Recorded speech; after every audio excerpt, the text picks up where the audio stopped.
अब सभी को जय मसीह की। मैं गोविंद कुमार आप सभी का स्वागत करता हूं agape love of God ministries में। और मैं आशा करता हूं कि आप लोग प्रभु में सदा आनंदित और मगन होंगे। आप प्रभु के वचनों में लगातार बढ़ रहे हैं। और मैं फिर एक बार फिर से हम आपकी उपस्थिति में आ गए परमेश्वर के दैनिक वचन कार्यक्रम को लेकर के। आज हम जो परमेश्वर के वचनों में से पढ़ने के लिए जाएंगे वो वचन है नीति वचन, उसका 30वां अध्याय, उसका एक आयत से हम लोग पढ़ेंगे। वचन स्टार्ट करने से पहले हम थोड़ा समय अपनी आंखों को बंद करेंगे और प्रार्थना करेंगे। हम चाहेंगे कि परमेश्वर की अद्भुत अगुवाई हमारे जीवन में बहुत ऐसे बने रहे और परमेश्वर हमारे जीवन में जो बातें आज सुबह के समय में बताने चाहते हैं वो वचन हमारे जीवन में, वो बातें परमेश्वर हमारे जीवन में हर एक राज को खोलने पाए। और आइए हम लोग अपने आंखों को बंद करेंगे और प्रार्थना करेंगे। खुदावन प्रभु, हम आपके उपस्थिति में आते हैं परमेश्वर, आपके बहुमूल्य वचनों को लेकर के, आपके वचनों को पढ़ने के लिए और आपके ज्ञानों को, आपके राज्य की बातों को समझने के लिए पवित्र आत्मा आप हमारी सहायता और मदद करें। तो हम प्रार्थना करते हैं कि आज के जो वचन हम लोग जो सुनेंगे, पवित्र आत्मा आप उस वचनों के द्वारा हमसे बोले और बातचीत करें। और जो बातें आज हमें आप बताने के चाहते हैं वो बातों को समझ करके और उसके अनुसार से चलने के लिए पवित्र आत्मा आप हमारा अगुवाई करें। सुनने वाले हर एक व्यक्ति के ऊपर आपके अनुग्रह हो, आपकी महिमा हो। आपकी हर एक बातों के लिए धन्यवाद देते हैं। सब आदर में जलाल प्रभु आपको देते हुए इस प्रार्थना प्रभु यीशु मसीह के सामर्थ्य और मीठे नाम मांगते हैं, आमीन। तो हमारे साथ निकालेंगे नीति वचन, उसका 30वां अध्याय, उसका पहला आयत को हम लोग पढ़ेंगे। यहाँ पर इस प्रकार से लिखा हुआ है, हे मेरे पुत्र, मेरी शिक्षा को ना भूलना, अपने हृदय में मेरी आज्ञाओं को रखे रहना, क्योंकि ऐसा करने से तेरी आयु बढ़ेगी और तू अधिक कुशल से रहेगा। Hallelujah, hallelujah. यहाँ पर हम देखते हैं पर जो नीति वचन में इस प्रकार से लिखा हुआ है कि हे मेरे पुत्र, मेरी शिक्षा को ना भूलना। ये शिक्षा क्या है? लोग शिक्षा पाने के लिए अनेकों प्रयास करते हैं। नए नए नॉवेल्स हैं, ज्ञान की बातें, और जो हर एक बातों को वो पढ़ते हैं।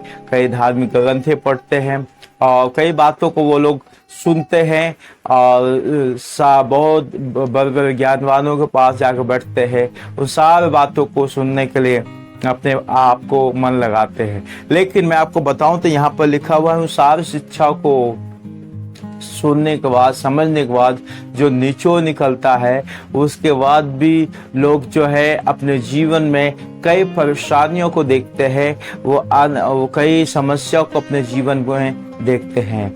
तो यहाँ जो हम देखते हैं कि शिक्षा, जो ज्ञान जो है वो शिक्षा हम उसको नहीं बोल सकते, उसको हम ज्ञान बोल सकते हैं। लोग जो नॉलेज को प्राप्त करते हैं, ज्ञान को प्राप्त करते हैं और उसे जो यूज करते हैं, उससे कोई फायदा फिजिकली रूप से होता तो है, लेकिन संसार जो आत्मिक वृत्ति से जो फायदा उनके जीवन में नहीं पहुंचता है। और वो नहीं पहुंचने का रीजन ये है कि वो सारी ज्ञान की बातें इस संसार तक ही सीमित रहती है। हालेलुया।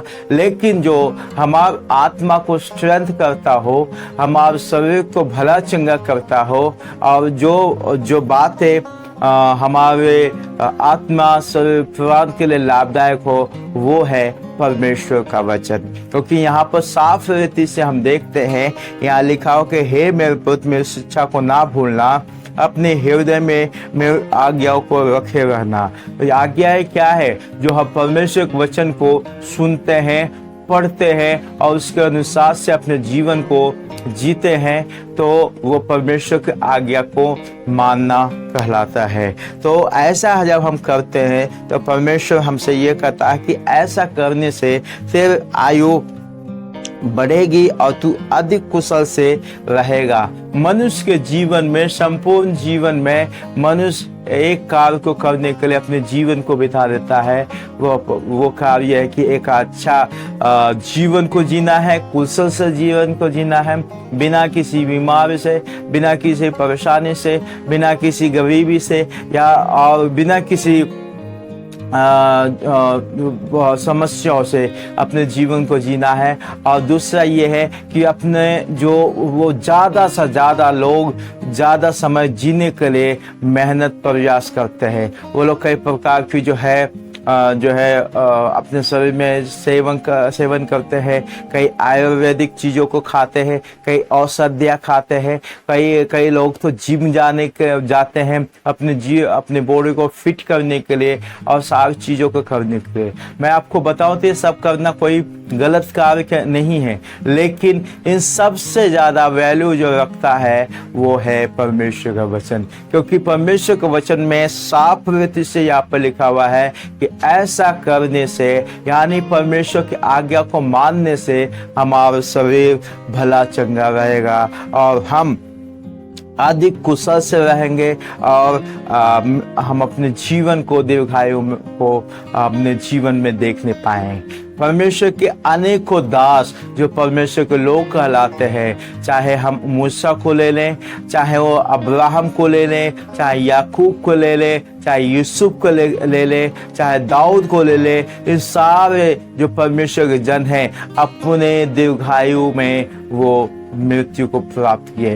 वो पूरा अपने जीवन के आनंद को लेकर के, जीवन का आनंद लेने का मतलब है परमेश्वर में बने रहने के साथ वो पूरा जो है जीवन को भरपूर से जीते हुए परमेश्वर के पास में चले गए। ठीक है, उनके बारे में कोई ऐसा नहीं लिखा कोई बीमार थे, वो इनके बारे में कोई ऐसा नहीं लिखा हुआ कि वो जो है उनकी आंखें कमजोर हो गई थी। ऐसा नहीं है। परमेश्वर के वचनों को मानने वाले हर एक व्यक्ति तंदुरुस्ती के साथ में रह करके अपने जीवन को जी करके परमेश्वर के पास जाता है। क्योंकि ये जो बात आज हम पढ़ते हैं वो सारे लोगों को ऊपर लागू करता है जो परमेश्वर के वचनों को अपने जीवन में उसके आज्ञा को मानता है। क्योंकि यहाँ जो परमेश्वर के वचन में जो लिखा हुआ बात है वो ऐसे लिखा हुआ नहीं है, बल्कि वो अपने जीवन का जो परमेश्वर के प्रेरणा के द्वारा अपने जीवन का अनुभव के साथ में लिखा हुआ है। यहाँ पर जो कोई व्यक्ति अपने जीवन को जीने के समय में कोई ऐसे करता है तो वो निस्वार्थ रहेगा, वो जो है वो स्वस्थ रहेगा, वो परमेश्वर के आशीष को देखने पाए। क्योंकि वचन में लिखा हुआ है पाप की मजदूरी मृत्यु है। अगर हमारे जीवन में परमेश्वर की जो आशीष नहीं है तो शैतान का श्राप जो हमारे जीवन में कार्य करता है, शैतान का जो युक्ति हमारे जीवन में करता है, अल्टीमेटली आप उन सारे गलत कार्यों को करते हुए चले जाएंगे जो आप नहीं करना चाहते हैं। लेकिन तो ऐसा करने की वजह से आपके जीवन में कई पाप को उत्पन्न करता है ये जो स्वभाव, और ये स्वभाव पाप को उत्पन्न करने की वजह से परमेश्वर वचन में साफ रीति से लिखा हो कि पाप की मजदूरी मृत्यु है। जब हम पाप करेंगे तो हमारे जीवन में मृत्यु आएगा, और जब मृत्यु आएगा तो हम लोग नष्ट किए जाएंगे। मेरे तो कहने का मतलब है कि जब हम परमेश्वर के वचनों को हम जब अपने जीवन में मानना स्टार्ट कर देंगे तो हम दीर्घायु से तृप्त होंगे और हम लोग अधिक कुशल से रहेंगे। हालेलुया। इस जीवन में जीने के चलते मनुष्य का हर संभव प्रयास रहता है कि इस दुनिया में रहने के समय में अच्छे मुकामों को प्राप्त करे, अच्छी तरह से रहे, अच्छे कुशल से रहे और अधिक जीवन जी सके। ये सारी बातें जो आपके जीवन हमारे जीवन में रिक्वायरमेंट रखता है परमेश्वर यूं ही देता है, वो है परमेश्वर के वचन के द्वारा। हालेलुया। परमेश्वर आप सबों को आशीष दे इन वचनों के द्वारा। मैं इन वचनों के द्वारा आपके जीवन में एक महान आशीष को खोलेगा। आप अपने जीवन में कुशल से होंगे और लंबी आयु को जिएंगे। और ये जो मैसेज आप सुन रहे हैं, ये मैसेज को मैं चाहता हूँ कि और भी अपने लोगों के साथ में शेयर करें, अपने दोस्तों के साथ में, अपने रिश्तेदारों के साथ में, अपने फ्रेंड सर्कल के साथ में आप शेयर करें, ताकि वो भी परमेश्वर के इस महान आशीषों को प्राप्त कर सके और परमेश्वर उनके जीवन में अद्भुत आश्चर्य से काम करे। तो फिर हम जो है इन वचनों के द्वारा परमेश्वर आप सबों को आशीष दे। कल फिर हम मिलेंगे एक नए जो है वचन को लेकर के, एक नए विषय को लेकर के। तब तक के परमेश्वर आप सबों को आशीष दे। मैं गॉड ब्लेस यू। परमेश्वर आपके जीवन में अद्भुत कार्य कर रहे हैं। आमीन।